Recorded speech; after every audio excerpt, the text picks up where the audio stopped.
Hello everybody, welcome back to my channel Ad Infinitum by Ilsa Khan. In this video, I'll be dealing with condition and warranty under the Sale of Goods Act 1930. So, it is usual for both seller and buyer to make representations. Before they enter into a contract of sale, they make certain representations. कुछ ऐसे representations होती हैं जो कि part of contract of sale नहीं बनता है. There are certain representations which do not form a part of contract of sale. There are mere opinions. वो बस opinion होती है. और जो contract of sale का part बन जाता है उसे हम stipulation का term देते हैं, मतलब शर्त. उसको वो तो या condition होता है या warranty होता है. सबसे पहले कंडीशन क्या होता है. अगर हम कंडीशन के डेफिनेशन में जाएं तो सेक्शन 12(2) जो है वो कंडीशन के बारे में बताता है कि कंडीशन एक ऐसा स्टिपुलेशन है जो कि एसेंशियल है. A condition is a stipulation which is very essential. वो मतलब फंडामेंटल प्री कंडीशन है. अगर कंडीशन फुलफिल नहीं हुआ तब आपके कॉन्ट्रैक्ट का ब्रीच हो जाएगा. कंडीशन जो है वो फंडामेंटल स्टिपुलेशन है और पूरा कॉन्ट्रैक्ट जो है वो कंडीशन पे डिपेंडेंट होता है. ब्रीच ऑफ द कंडीशन अगर ब्रीच हुआ तो इसके बाद एग्रीव्ड पार्टी क्या कर सकता है. एग्रीव्ड पार्टी के हाथ में ये ऑप्शन है कि that party could terminate the contract. सबसे पहले व्हाट आई सेड कि there are certain representations which are made between buyer and seller before they enter into a contract. कि आपस में कुछ रिप्रेजेंटेशन करते हैं कि हमारा जो प्रोडक्ट है वो ऐसा होना चाहिए. अगर कुछ हम बाइक खरीद रहे हैं तो वो इतने किलोमीटर की स्पीड पे चले, कुछ ऐसा कलर होना चाहिए. तो कुछ रिप्रेजेंटेशंस जो लेते हैं उनको बस ओपिनियन के तौर पे लिया जाता है.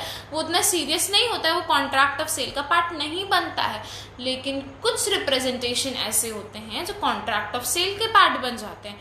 That are termed as stipulations. उसमें से या तो वो कंडीशन होंगे या वारंटी. कंडीशन जो है वो बहुत एसेंशियल है कॉन्ट्रैक्ट के लिए. अगर कंडीशन फुलफिल नहीं हुआ तो आपका ब्रीच हो जाएगा कॉन्ट्रैक्ट का. एग्रीव्ड पार्टी के पास राइट है कि आपके कॉन्ट्रैक्ट को टर्मिनेट कर दे. अगर हम वारंटी की बात करें तो सेक्शन 12(3) में वारंटी स्पेसिफाइड है कि वारंटी क्या है. वारंटी एक ऐसा स्टिपुलेशन है जो कि कोलैटरल है to the main purpose of the contract. अगर वारंटी का ब्रीच हुआ तो एग्रीव्ड पार्टी के पास क्या राइट है. Right to claim damages. वो डैमेज क्लेम कर सकता है but he is not entitled to reject the goods. वो गुड को रिजेक्ट नहीं कर सकता है और कॉन्ट्रैक्ट को टर्मिनेट नहीं कर सकता है.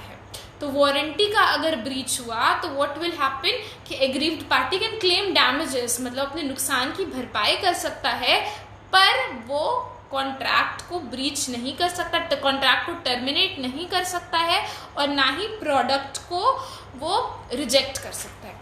जब हम लोग कंडीशन और वारंटी की बात करें तो सेल ऑफ गुड्स एक्ट में जब हम लोग आएंगे तो सेक्शन 11 से 17 पूरा हमारे कंडीशन और वारंटी को डील करता है. सेक्शन 12 जो है वो बताता है कि there is a demarcation between condition और वारंटी. कंडीशन और वारंटी के बीच में क्या डिमार्केशन है, कैसे डिटरमाइन करेंगे. डिटर्मिनेशन ऑफ कंडीशन और वारंटी वो किस चीज़ पे डिपेंड होता है. वो इंटरप्रिटेशन पे डिपेंड होता है कि आपका स्टिपुलेशन कैसा है. किसके ऊपर डिपेंडेंट होता है. स्टिपुलेशन के ऊपर डिपेंडेंट होता है. इंटरप्रिटेशन जो है उसके ऊपर डिपेंडेंट होता है. अगर हम कंडीशन की बात करें तो कंडीशन फंडामेंटल प्री कंडीशन है. उस पर इंटायर कॉन्ट्रैक्ट डिपेंडेंट होता है. अगर उसका ब्रीच हुआ तो aggrieved party has the option to terminate the contract. उसका फुलफिलमेंट होना बहुत ज़रूरी है. बायर क्या कर सकता है. अगर आपके साथ अगर हम suppose I am the seller and you are the buyer, अगर ये कंडीशन था कि जो आप गुड्स खरीद रहे हो वो इस डे में डिलीवर हो जाएगा, उसका ऐसा बैकग्राउंड होगा या कुछ भी, मतलब मेन चीज़ जो हम लोग के बीच में दैट वाज डिटरमाइंड. अगर वो फुलफिल नहीं हुआ तो बायर के पास क्या राइट है. He could repudiate the contract, मतलब the contract could be terminated. और या तो वो he can also refuse to accept the good. He won't accept the good. अगर बायर ने ऑलरेडी पे कर दिया है तो वो रिकवर भी कर सकता है price, he can also recover the price or also he can also claim the damages. Like suppose एक example से like एक कोई X इंसान है, he wants to purchase a horse, उसको एक horse खरीदना है from Y, ठीक है, और वैसा horse खरीदना है जो कि रन करे at a speed of 50 kilometre per hour. उसने अपना पहले ही बता दिया कि हॉर्स ऐसा होना चाहिए. जब उसने हॉर्स खरीद लिया तो पता चला कि horse is running at a speed of 30 kilometre per hour. तो ये कंडीशन उसका पहले ही था कि horse must run at a speed of 50 kilometre per hour. अगर ये फुलफिल नहीं होता है तो यहाँ पे कंडीशन का ब्रीच हुआ. तो ये जो ब्रीच ऑफ कंडीशन है, यहाँ पे क्या हुआ कि जो कॉन्ट्रैक्ट का एसेंशियल चीज है that has not been fulfilled. तो यहाँ पे कंडीशन जो है आपका ब्रीच हुआ है, तो कॉन्ट्रैक्ट कुड बी टर्मिनेटेड. तो हम लोग कंडीशन की बात करें तो कंडीशन दो तरह का होता है, एक एक्सप्रेस्ड होता है और एक इम्प्लाइड होता है. एक्सप्रेस्ड कंडीशन की बात करें तो डिक्शनरी मतलब ऐसा चीज जो कि आपके लीगल एग्रीमेंट में है, जो कि आपके कॉन्ट्रैक्ट में एग्जिस्ट करता है. कंडीशन जो कि आपके कॉन्ट्रैक्ट में ही विच यू हैव डिटरमाइंड कि ऐसा होना चाहिए, दोनों पार्टी ने एक्सप्रेसली ये बोल दिया है कि हाँ ऐसा होगा. जैसे यहाँ पे क्या था कि 50 kilometre per hour horse must run, that was an expressed condition. और इम्प्लाइड कंडीशन क्या हो गया, बहुत सारे ऐसे इम्प्लाइड कंडीशन हैं जो कि डिफरेंट ऐसे कंडीशंस हैं विच आर अज्यूम्ड कि हाँ वो फुलफिल होना बहुत ज़रूरी है. ये जो अजम्पशन होता है, जैसे कि सेल होना चाहिए, जब भी गुड्स सेल हो रहा है तो बाय डिस्क्रिप्शन, जो भी आपने डिस्क्रिप्शन दिया, सेलर ने जो भी डिस्क्रिप्शन दिया कि हमारा गुड्स ऐसा है वैसा एज इट इज़ होना चाहिए. अगर कोई सैम्पल या कोई एग्जाम्पल दिखाया तो उसी के हिसाब से होना चाहिए.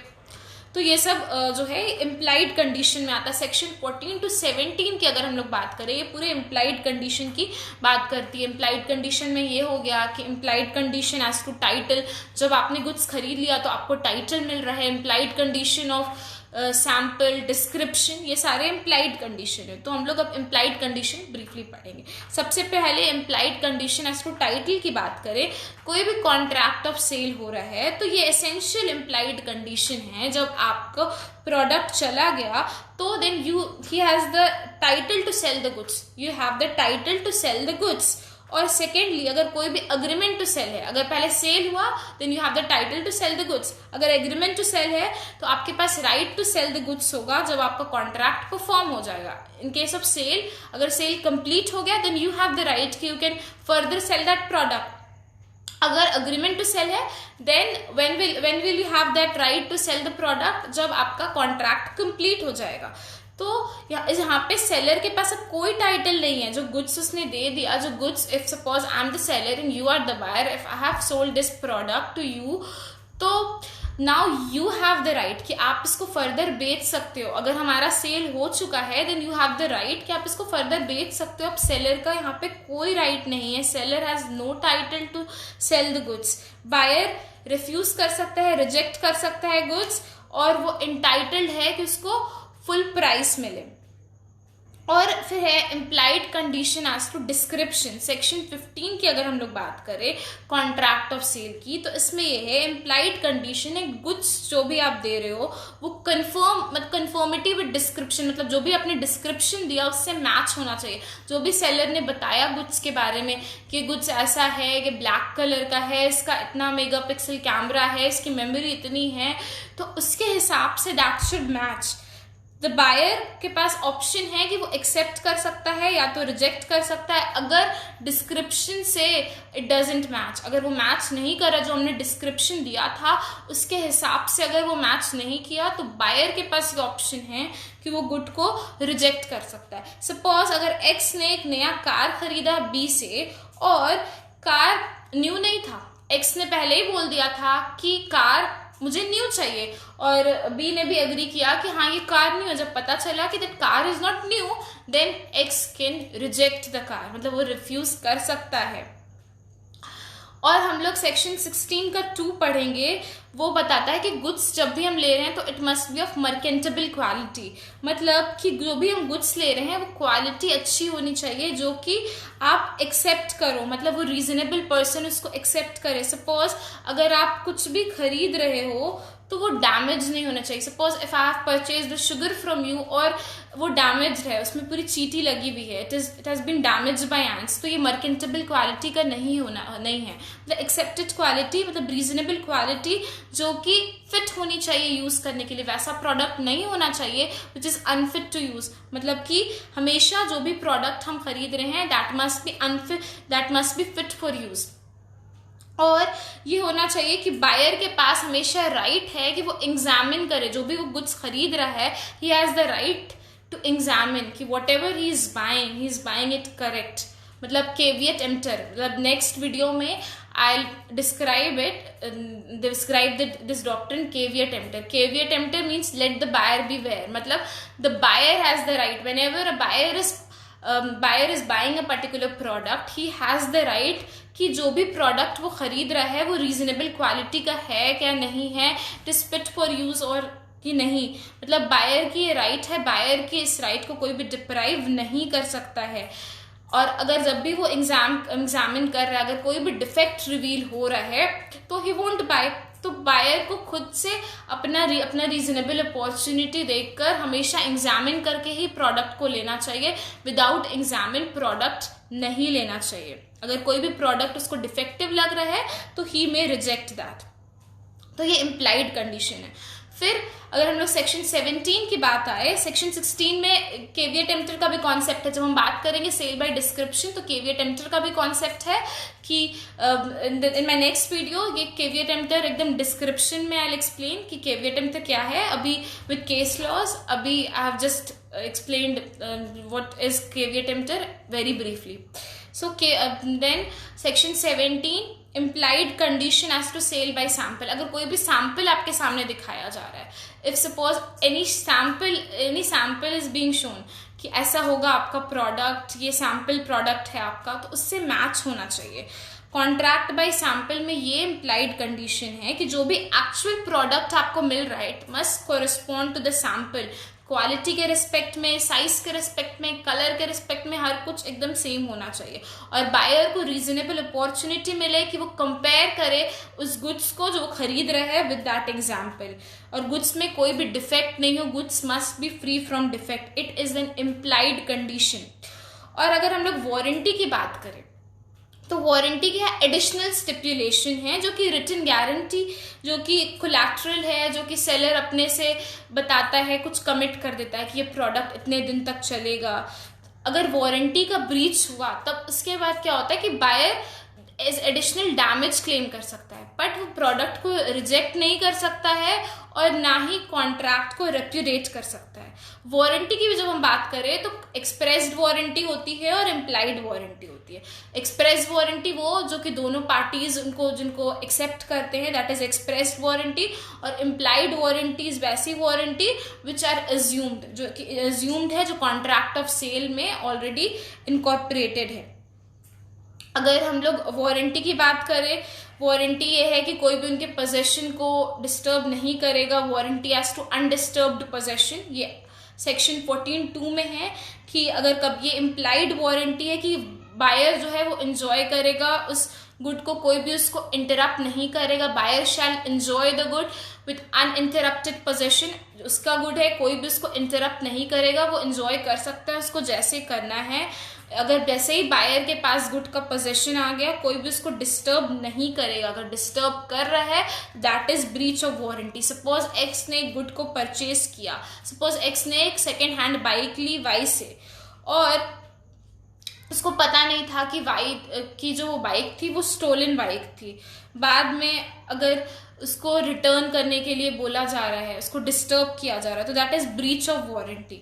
और warranty as to freedom from encumbrances, मतलब ये भी एक इम्प्लाइड वारंटी है सेक्शन 14(3) में कि मतलब वो जब भी गुड्स एक बार खरीद ले लिया गया तो it shall be free from any charge. कोई भी चार्ज, कोई भी इनकम्बरेंसेस, कोई भी फेवर किसी थर्ड पार्टी को देना, ये सब सबसे फ्री होगा बायर. और इम्प्लाइड वारंटी ये भी होती है कि वो डिस्क्लोज करे डेंजरस नेचर ऑफ गुड, मतलब सेलर को कोई भी डेंजरस नेचर है, कोई भी साइड इफेक्ट है इस गुड का, तो इट मस्ट बी डिस्क्लोज। मतलब गुड्स जब भी सोल किए जा रहे हैं, जब भी सेल हो रहा है गुड्स, तो it everything must be disclose. Buyer should be aware of everything. अगर बायर को उनके डेंजरस नेचर के बारे में नहीं पता है, if he is not aware of the fact, तो यहाँ पे भी ये क्या है, इम्प्लाइड वारंटी का ब्रीच है, क्योंकि ये बायर को डेंजर कॉज कर सकता है। अब now will study the differences between condition and warranty. सबसे पहले कंडीशन क्या है, ये एक प्री कंडीशन है, सबसे एसेंशियल स्टिपुलेशन है जो कि कॉन्ट्रैक्ट का basis, which is the basis of contract. अगर हम वारंटी की बात करें, कॉम्प्लीमेंट्री है to the main purpose of contract. 12(2) में डिफाइंड है आपका कंडीशन, और 12(3) में आपका वारंटी डिफाइंड है under the sale of goods act. Condition जो है बेसिक फॉर्मुलेशन ऑफ कॉन्ट्रैक्ट है, वारंटी जो है एक रिटन गारंटी है for assuming the party, for assuring the party. एक रिटन गारंटी है फॉर अश्योरिंग द पार्टी, और होल कॉन्ट्रैक्ट जो है वो रेप्यूडेट हो जाएगा, इट वुड टर्मिनेट अगर कंडीशन का ब्रीच होगा, और अगर वारंटी का ब्रीच होगा तो बस डैमेजेस क्लेम होंगे। अगर आपका कंडीशन का ब्रीच हो गया तो रेप्यूटेशन भी हो सकता है और डैमेजेस भी क्लेम हो सकते हैं, लेकिन वारंटी में क्या होता है, सिर्फ डैमेज क्लेम होते हैं। और बहुत बार ऐसा होता है कि बायर के ऑप्शन पे बायर कंडीशन को वारंटी के तरह ट्रीट कर सकता है, मतलब कि without rejecting the product or without repudiating the product, he could ask for damages. That's all for today's video. In my next video, I'll be dealing with the doctrine of caveat emptor. Hope you liked this video. Do not forget to subscribe my channel Ad Infinitum by Ilsa Khan. Thank you.